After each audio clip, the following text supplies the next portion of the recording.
News ബ്രേക്സിൽ വിശദമായ റിപ്പോർട്ടുകളിലേക്കാണ്. കേന്ദ്ര സർക്കാർ നയങ്ങൾക്കെതിരെ തൊഴിലാളി യൂണിയനുകളുടെ സംയുക്ത സമിതി പ്രഖ്യാപിച്ച 24 മണിക്കൂർ ദേശീയ പൊതു പണിമുടക്ക് തുടങ്ങി. ഓട്ടോ ടാക്സി തൊഴിലാളികളും സമരത്തിൽ. അവശ്യ സർവീസുകളെയും ശബരിമല മാരാമൺ തീർത്ഥാടകരെയും പണിമുടക്കിൽ നിന്ന് ഒഴിവാക്കിയിട്ടുണ്ട്. പണിമുടക്കിൽ പങ്കെടുക്കുന്ന അധ്യാപകർ ഉൾപ്പെടെയുള്ള സർക്കാർ ജീവനക്കാർക്കെതിരെ സംസ്ഥാന സർക്കാർ ഡയസ് നോൺ പ്രഖ്യാപിച്ചു. ദീർഘദൂര സർവീസുകൾ നടത്തുമെന്ന് KSRTC അറിയിച്ചു. കൊച്ചി മെട്രോയും സർവീസ് നടത്തും.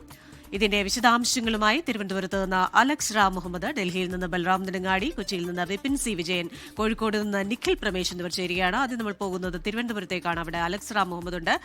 Alex, very good morning. സംസ്ഥാന തലസ്ഥാനം ഏത് രീതിയിലാണ് ഈ ദേശീയ പണിമുടക്കിനോട് പ്രതികരിക്കുന്നത്? ഒപ്പം തന്നെ സർക്കാർ ജീവനക്കാർക്ക് ഡയസ് നോൺ പ്രഖ്യാപിച്ചിട്ടുണ്ടല്ലോ.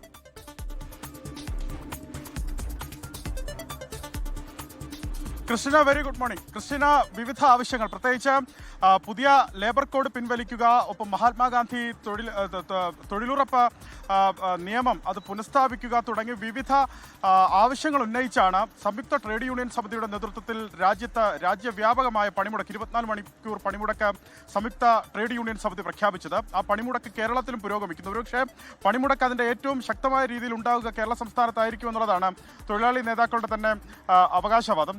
ഞാൻ നിൽക്കുന്നത് തമ്പാനൂരിലാണ്. തിരുവനന്തപുരം സെൻട്രൽ റെയിൽവേ സ്റ്റേഷന് മുന്നിലാണ് നിൽക്കുന്നത്. ഈ ട്രെയിൻ യാത്രക്കാർ, വന്നിറങ്ങുന്ന ട്രെയിൻ യാത്രക്കാർ അവർ ഇവിടെ നിന്ന് പോകുന്നതാണ്. അതായത് ചെറിയ രീതിയിൽ ഓട്ടോ റിക്ഷ സർവീസുകൾ ഇപ്പോൾ നടത്തുന്നുണ്ട്. പക്ഷേ ഒരു 7 മണി 8 മണിയോടുകൂടി ആ ഓട്ടോറിക്ഷ സർവീസുകളും നിർത്തും. അതെന്നാണ് മനസ്സിലാക്കുന്നത്. നിരത്തുകൾ നിശ്ചലമാകുമെന്നാണ് മനസ്സിലാക്കുന്നത്. സ്വകാര്യ വാഹനങ്ങൾ സർവീസ് നടത്തുന്നുണ്ട്. അതായത് ഇരുചക്ര വാഹനങ്ങളും മറ്റ് കാറുകളും മറ്റുമൊക്കെ സർവീസ് നടത്തുന്നുണ്ട്. പോലീസിന്റെ വലിയ തോതിലുള്ള ബന്ദോബസ്ത് ഇപ്പോൾ തന്നെയുണ്ട്. ആശുപത്രി സർവീസുകളെ ബാധിക്കാതിരിക്കാൻ പോലീസ് മുൻകരുതൽ സ്വീകരിക്കുന്നുണ്ട്. ആശുപത്രിയിലേക്ക് എത്തുന്നവർ, പ്രത്യേകിച്ച് RCC അതുപോലെ മറ്റ് അത്യാവശ്യങ്ങൾ, എയർപോർട്ടിലേക്കൊക്കെ എത്തുന്നവരെ പോലീസ് അവരുടെ വാഹനങ്ങളിൽ എത്തിക്കും എന്നുള്ള നിർദ്ദേശം നൽകിയിട്ടുണ്ട്.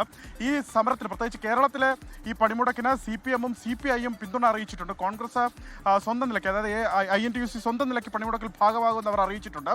എല്ലാ തരത്തിലും ആളുകൾ സഹകരിക്കണമെന്നാണ് നേരത്തെ തന്നെ പണിമുടക്കുമായി ബന്ധപ്പെട്ട് നേരത്തെ തന്നെ നേതാക്കൾ അറിയിച്ചിട്ടുള്ള ഒരു പ്രധാനപ്പെട്ട കാര്യം. മറ്റൊന്ന്, അവശ്യ സർവീസുകളെ ഈ പണിമുടക്കിൽ നിന്ന് ഒഴിവാക്കിയിട്ടുണ്ടെന്നുള്ളതാണ്. പാൽ, പത്രം, ആംബുലൻസ്, ഒപ്പം തന്നെ ശബരിമല മാരാമൺ തീർത്ഥാടകരൊക്കെ അതുപോലെ റെയിൽവേ സർവീസിനൊക്കെ ഈ പണിമുടക്കിൽ നിന്ന് ഒഴിവാക്കിയിട്ടുണ്ടെന്നാണ് നേതാക്കൾ അറിയിക്കുന്നത്. നിർബന്ധപൂർവ്വം ആളുകളെ തടയാനോ മറ്റക്രമങ്ങളിലേക്ക് പോകരുതോ എന്ന നിർദ്ദേശവും നേതാക്കൾ ഈ സമരവുമായി ബന്ധപ്പെട്ട് നൽകിയിട്ടുണ്ട്.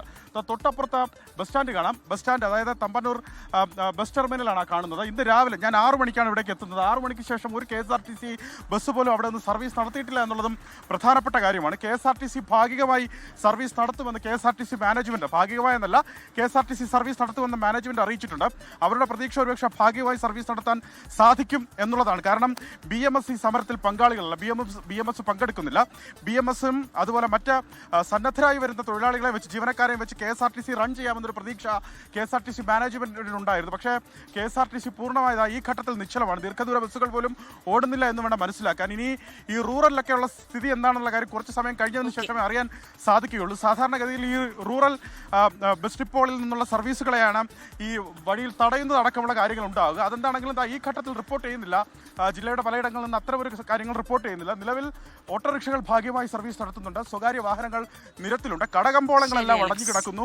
അതുപോലെ പ്രധാനപ്പെട്ട മറ്റു സർവീസുകളെല്ലാം മുടങ്ങും. അതായത് ബാങ്കിംഗ് അടക്കമുള്ള മറ്റു സർവീസുകളെല്ലാം മുടങ്ങും എന്നുള്ളതാണ് ഏറ്റവും പ്രധാനപ്പെട്ട കാര്യം. ക്രിസ്റ്റീന, ലോകത്തെവിടെയായാലും ഏത് സമയത്തും 24 വാർത്തകളും ഓഗ്മെന്റഡ് റിയാലിറ്റി പാക്കേജുകളും എക്സ്പ്ലെയിനറുകളും വിശദമായി കാണാൻ ഞങ്ങളുടെ YouTube ചാനൽ നിങ്ങൾക്ക് സബ്സ്ക്രൈബ് ചെയ്യാം.